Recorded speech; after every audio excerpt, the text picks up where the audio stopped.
बहुला के साथ उनका विवाह हुआ था।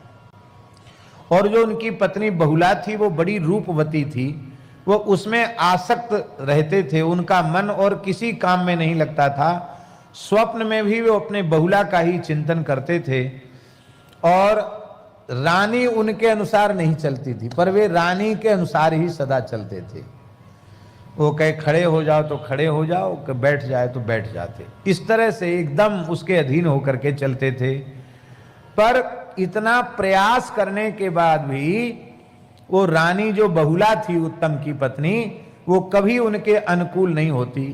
एक दिन क्या हुआ कि महाराज उत्तम बैठे थे और अनेक राजा उत्तम के पास बैठे थे और उन राजाओं के समक्ष ही रानी ने महाराज का अपमान कर दिया, उनकी आज्ञा को ठुकरा दिया। इससे राजा को आज क्रोध हो, अब तक क्रोध नहीं हुआ था, अब क्रोध हो गया राजा को कि अरे इसने तो इतने लोगों के बीच में हमारी बिल्कुल भी मर्यादा नहीं रखी। मैंने आज तक उस पर गुस्सा नहीं किया, लेकिन आज ही सबके बीच में मेरी, कहते हैं, इंसल्ट कर दी, हमारी बेइज्जती कर दी। तो राजाओं को विदा करने के बाद तत्काल उन्होंने द्वारपालों को आज्ञा दिया कि हे दरबान, ये दुष्ट हृदया जो मेरी स्त्री है इसको तुरंत रथ में बिठाओ और मेरी आज्ञा है, विचार करने की जरूरत नहीं है, इसको घनघोर जंगल में छोड़ाओ। वीडियो शुरू करने से पहले एक इम्पॉर्टेंट बात कि क्या एक ट्रेडिंग प्लेटफॉर्म फास्ट, पावरफुल और सिंपल हो सकता है? जी हाँ, हो सकता है। हम बात करें, इसको घनघोर जंगल में छोड़ाओ। हमने इसका त्याग कर दिया। राजा तो राजा ठहरा। सेवक ने तुरंत रथ में बिठाया और निर्जन जंगल में छोड़ आया और बड़े प्रेम से अपनी प्रजा का अपने औरस पुत्रों के समान वह पालन करने लग गया। बहुत दिन व्यतीत हो गए, अपनी पत्नी की खोज खबर भी उसने नहीं की कि जंगल में किस हाल में वो होगी। एक दिन की बात है, राजा उत्तम के दरबार में एक ब्राह्मण आया। वो अत्यंत दुखी होकर के कहने लग गया कि महाराज मैं दुखी हूं और राजा के सिवा प्रजा के संकट की रक्षा और कोई नहीं कर सकता। मैं प्रजा हूं, तो आप मुझे संकट से मुक्त कीजिए, मेरे दुख को दूर कीजिए। उत्तम महाराज बोले कि आप पे कौन सा कष्ट है भैया? बोले हमारा कष्ट यही है कि रात को हमारा दरवाजा घर का बंद ही रहा आया और पता नहीं कैसे बिना दरवाजा खुले मेरी स्त्री को कोई चुरा ले गया। आप पता लगाकर हमारी स्त्री को हमको प्रदान कर दें। क्यों? क्योंकि राजा आय का छठा भाग और धर्म का छठा भाग प्रजा से लेता है। आय का छठा भाग कर के रूप में, टैक्स के रूप में लेता है और धर्म का छठा अंश भी राजा को मिलता है। तो जब आप धर्म का टैक्स भी, पुण्य भी लेते हैं और धन भी लेते हैं, तो हमारी समस्या का समाधान करना आपका कर्तव्य है। आप मेरी समस्या का समाधान करें, क्योंकि आप जैसे धर्मनिष्ठ प्रजावत्सल राजाओं के कारण ही और मनुष्य निश्चिंत होकर अपने घरों में शयन करते हैं। महाराज उत्तम बोले कि महाराज आपकी स्त्री मैंने तो देखी नहीं, उसकी हुलिया कुछ बताओ, कैसी है वो, क्या नाम है, कैसी है वो, किस अवस्था की है, उसका स्वभाव कैसा है? ब्राह्मण बोला कि मेरी स्त्री कैसी है सुनो, हुलिया सुनो उसकी। उसकी दृष्टि से क्रूरता मानो टपकती ही रहती है, इतनी क्रूर है वो। और कद से तो ऊंची है, लंबी है, पर बाहें छोटी छोटी हैं, हाथ छोटे छोटे हैं उसके, मुंह दुबला पतला है और बड़ा कुरूप है, शरीर भी कुरूप है। तो राजा हंसने लगे, बोले तुम पत्नी की प्रशंसा कर रहे हो कि उसकी बुराई कर रहे हो? बोले ना मैं प्रशंसा कर रहा हूं ना बुराई कर रहा हूं। तुमने कहा कि हुलिया बताओ, तो हम उसकी हुलिया बता रहे हैं। ऐसी है, जैसी है वैसी मैं बता रहा हूं, ऐसी ही है। इसकी तुम निंदा मत समझ लेना, उसकी सही सही बात मैं बता रहा हूं। और स्वभाव उसका ऐसा है कि मीठा बोलना तो जैसे वो जानती ही नहीं है। कोमलता किसको कहते हैं स्वभाव में, इसका तो उससे दूर दूर तक कोई लेना देना नहीं है। और एक अवस्था तो उसकी बीत गई, अब अधेड़ है वो। हाँ, इसका मतलब है कि अब क्या बदलेगी, अब तक ना बदली तो अब क्या बदलेगी, अब तो बदलने वाली नहीं है। तो राजा ने कहा बहुत अच्छा हुआ, पिंड छूट गया ऐसी स्त्री से।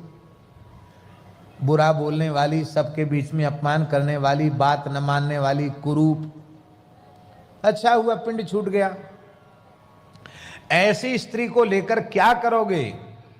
यदि तुम्हें आवश्यकता है तो मैं दूसरा विवाह तुम्हारा करा देता हूं, क्योंकि अच्छे स्वभाव की स्त्री ही सुख देने वाली होती है, नहीं तो स्त्री तो दुख का मूल है। रूप और शील दोनों से हीन जो स्त्री थी वो तो त्याग देने के ही योग्य थी, और आपको त्यागना नहीं पड़ा, तलाक नहीं देनी पड़ी, और अपने आप ही वो चली गई, गायब हो गई। तो अच्छा हुआ, कंटक कटा, पिंड छूटा। अब ब्राह्मण जो बोल रहा है उसको आप ध्यान से सुनो। ब्राह्मण कहता है कि साक्षात भगवती श्रुति का आदेश है, वेद की ऋचा में लिखा हुआ है। वेद भगवान कह रहे हैं कि प्रत्येक पुरुष का कर्तव्य है कि वह अपनी धर्म पत्नी की रक्षा करे, चाहे उसका स्वभाव अनुकूल हो अथवा प्रतिकूल से प्रतिकूल ही क्यों न हो। यदि पाणी ग्रहण कर लिया है तो उसके साथ निर्वाह करे, उसका कभी त्याग न करे, क्योंकि उसकी रक्षा यदि वह नहीं करता है तो वो कहीं न कहीं चली जाएगी और किसी दूसरे पुरुष से उसका संपर्क होगा, तो उससे जो संतान होगी वो वर्ण संकर होगी। क्योंकि कन्या का हमारे धर्मशास्त्र के अनुसार गोत्र नहीं होता है। जहां पैदा हुआ तो पिता का गोत्र है, और जहां विवाह हुआ वहां पति के गोत्र से गोत्रित हो जाती है। तो एक बार पति के गोत्र से गोत्रित हुई, अब दूसरे गोत्र वाले पुरुष ने उससे संपर्क किया और उससे संतान पैदा की, तो वो वर्ण संकर संतान होगी। तो वर्ण संकर जो संतान है वो पितरों को स्वर्ग से नीचे गिरा देती है, और जो व्यक्ति अपनी पत्नी का त्याग कर देता है उसको धर्म कर्म करने का अधिकार नहीं रहता है, धर्माचरण में बाधा आ जाती है। देखो, 3 पुरुषार्थ हैं गृहस्थ के पास, धर्म, अर्थ और काम। धर्म का मूल भी उसकी पत्नी है, इसलिए उसको धर्म पत्नी कहा जाता है। अर्थ का मूल भी पत्नी है और काम का मूल भी पत्नी है। तो त्रिवर्ग की सिद्धि जिससे होती है उसका त्याग नहीं करना चाहिए, मेरा पतन हो जाएगा। इसलिए कहीं उसका चरित्र नष्ट हो गया और वो किसी परपुरुष के संपर्क में आ गई, तब तो मेरा धर्म ही नष्ट हो जाए, मेरे पितर नरक चले जाएंगे। इसलिए मेरी पत्नी की सुरक्षा आप कीजिए, मेरी पत्नी को लाइए। ब्राह्मण की बात सुनकर के महाराज उत्तम रथ पर बैठे और खोजने के लिए चल पड़े। एक तपस्वी ऋषि के आश्रम पर पहुंचे।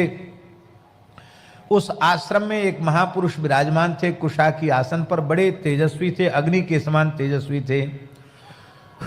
उन ऋषि के चरणों में राजा ने प्रणाम किया। राजा ने का उठ करके ऋषि ने स्वागत किया और शिष्य से बोले कि इनको अर्घ ले आओ। राजा को अर्घ दिया जाता है, अर्घ ले आओ। तो शिष्य ने धीरे से कान में कहा कि गुरुजी, क्या इसे अर्घ देना उचित है? आप विचार कर लो, फिर आप हमको कहो तो हम अर्घ देंगे। तुरंत महर्षि ने नेत्र बंद किए, बोले बिल्कुल ठीक है, तो ये अर्घ का अधिकारी नहीं है, बैठ जाओ महाराज। राजा बैठ गया आसन पर। ऋषि ने कहा कि देखो, तुम्हें परिचय देने की जरूरत नहीं, मैं पहचानता हूं, साक्षात ब्रह्मा जी के पुत्र मनु महाराज, और वो आपके पिता हैं और शत्रुपा आपकी माता हैं। आप मनु जी के पुत्र हैं, आपका नाम उत्तम है। आप यहां किस लिए आए हैं? हम कौन सा कार्य आपका करें? राजा ने कहा कि महाराज, एक हमारी प्रजा में ब्राह्मण है, उसकी पत्नी को किसी अपरिचित व्यक्ति ने चुरा लिया है। अब आप अपनी दिव्य दृष्टि से बताओ कि कहाँ है पत्नी। खोज करने आया हूं, मैं तो खोजते खोजते थक गया, मुझे मिली नहीं, आपके आश्रम में आया है। पर एक बात है, आप ये समस्या का समाधान तो पीछे करना, पहले ये बताओ कि पहले आपने अपने शिष्य को कहा था कि अर्घ लाओ, और फिर आपके शिष्य ने पता नहीं कान में क्या खुसर पुसर करी, और फिर आपने कहा ठीक है रहने दो। तो आप यदि पहले न कहते कि अर्घ लाओ और हम बैठ जाते तो हमें कष्ट नहीं होता, लेकिन अब हमको लग रहा है कि हम मनु जी के पुत्र हैं, ब्रह्मा जी के पौत्र हैं और राजा हैं, हमको आपने अर्घ का अधिकारी क्यों नहीं समझा। तब उन ऋषि ने कहा कि देखो, मेरा जो पता नहीं कान में क्या खुसर पुसर करी, और फिर आपने कहा ठीक है रहने दो। तो आप यदि पहले न कहते कि अर्घ लाओ और हम बैठ जाते तो हमें कष्ट नहीं होता, लेकिन अब हमको लग रहा है कि हम मनु जी के पुत्र हैं, ब्रह्मा जी के पौत्र हैं और राजा हैं, हमको आपने अर्घ का अधिकारी क्यों नहीं समझा। तब उन ऋषि ने कहा कि देखो, मेरा जो शिष्य है वो भी समर्थ है, मेरी सेवा करते करते उसे भूत भविष्य वर्तमान का ज्ञान हो गया है, तो वो समझ गया कि आप में कोई महान दोष है, उस दोष के कारण आप अर्घ के अधिकारी नहीं हैं। पैसे तो आप मनु जी के बेटा हैं तो अर्घ आपको मिलना चाहिए, लेकिन वस्तुतः आप अर्घ के पात्र नहीं हैं। उत्तम महाराज ने पूछा, महाराज कौन सा मैंने पाप, जान करके तो कोई पाप अब तक किया नहीं, अनजाने में हमने कौन सा पाप किया जो हम अर्घ के अधिकारी नहीं हैं। महर्षि ने कहा, राजन तुमने अपनी पत्नी को वन में छोड़ दिया है, पत्नी का त्याग करने के कारण अब तुम सम्मान के अधिकारी नहीं हो। एक चक्रवर्ती राजा भी अपनी पत्नी को त्यागने के कारण वह सम्मान का पात्र नहीं है। तुम सम्मान के अधिकारी नहीं हो, क्योंकि पत्नी का त्याग ही धर्म का त्याग है। तुमने पत्नी का त्याग नहीं किया, तुमने अपने धर्म का त्याग कर दिया।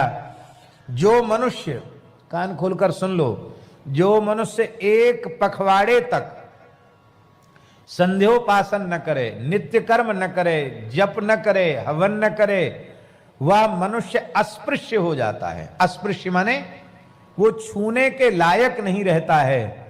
और आपको अपनी पत्नी को त्यागे हुए 1 वर्ष से अधिक हो गया, तो आप भले ही अपना सब कुछ क्रिया कर्म कांड कर रहे हैं, लेकिन आप पत्नी से रहित होकर कर रहे हैं, तो आपका किया हुआ न किए हुए के समान है। इसलिए 1 वर्ष से अधिक आपको नित्य कर्म छोड़ने का पाप लग गया है।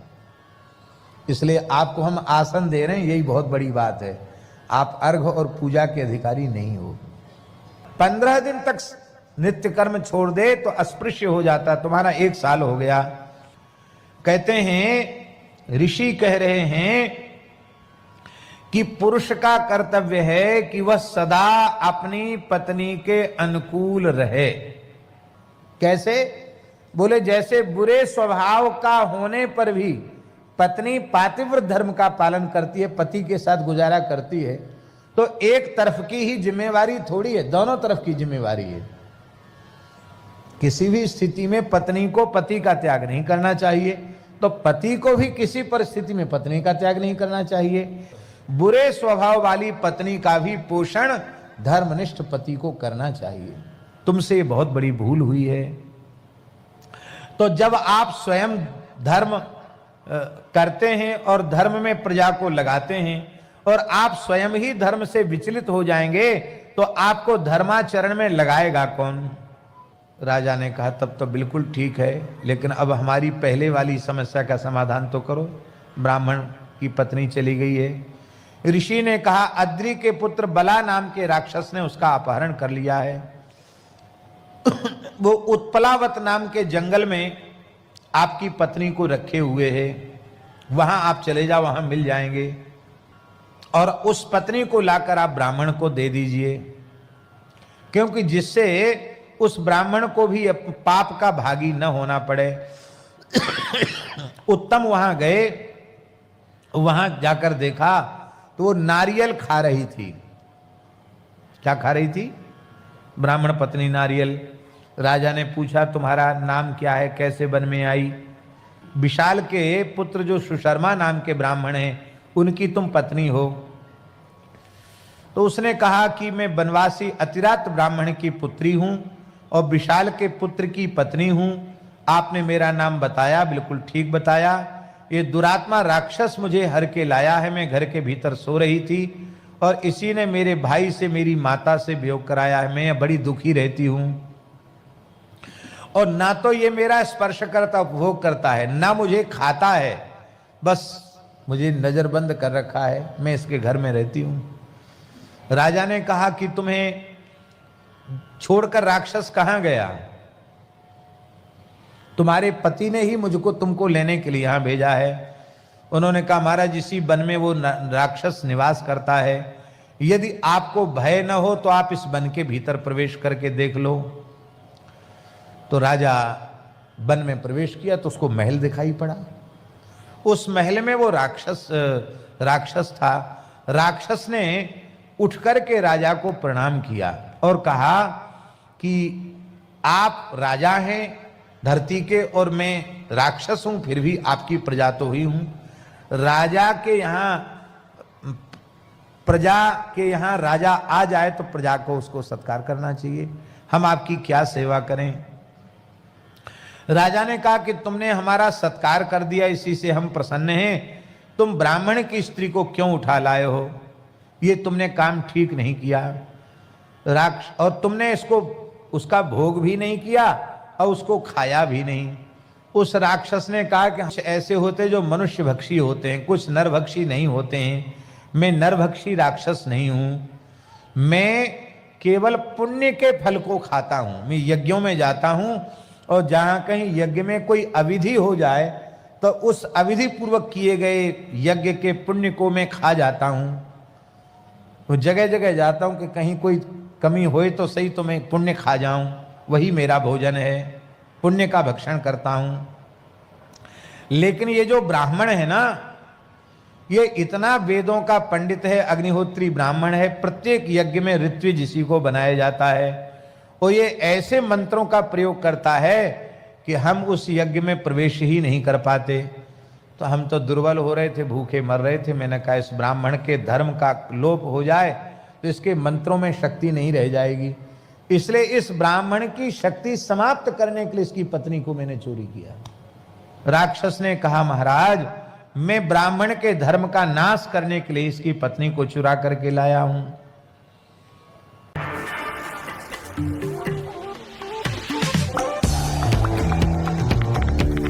को चुरा करके लाया हूं। और देखो एक बात और है, हम पुण्य तो खाते ही हैं, कई बार हम प्रसन्न होते हैं तो मनुष्य के बुरे स्वभाव को भी खा जाते हैं। उस राक्षस ने कहा। तो राजा ने कहा तुम बहुत बड़ी सेवा करोगे, इस ब्राह्मणी के जो बुरा स्वभाव है ना, इस बुरा स्वभाव को खा जाओ जिससे ये विनयशीला हो जाए, सुंदरी हो जाए और इसके घर में इसको पहुंचा दो। बस इतना कर दोगे तो तुम्हारा अतिथि सत्कार पूरा हो जाएगा। उस राक्षस ने अपनी माया से ब्राह्मणी के शरीर में प्रवेश किया और उसके दुष्ट स्वभाव का भक्षण कर लिया। अब तो ब्राह्मण की पत्नी दुष्टता से मुक्त हो गई और राजा से बोली कि महाराज मेरे कर्मों का ही फल मुझे भोगने को मिला। मेरे पति तो बड़े शीलवान हैं पर मैंने उनका सदा अपमान किया, इसलिए मुझे ये दंड भोगना पड़ा। आपने बड़ी कृपा की है, इसमें किसी का दोष नहीं, ना आपका दोष है ना राक्षस का दोष है, मेरा ही दोष है। पत्नी ने कहा। राक्षस ने उसको वहां ब्राह्मण के पास भेज दिया। अब महाराज ब्राह्मण ने आकर के राजा को बहुत आशीर्वाद दिया। कहा बहुत अच्छी बात है, अब हमारे अग्निहोत्र की रक्षा हो जाएगी, हमारे धर्म की रक्षा हो जाएगी।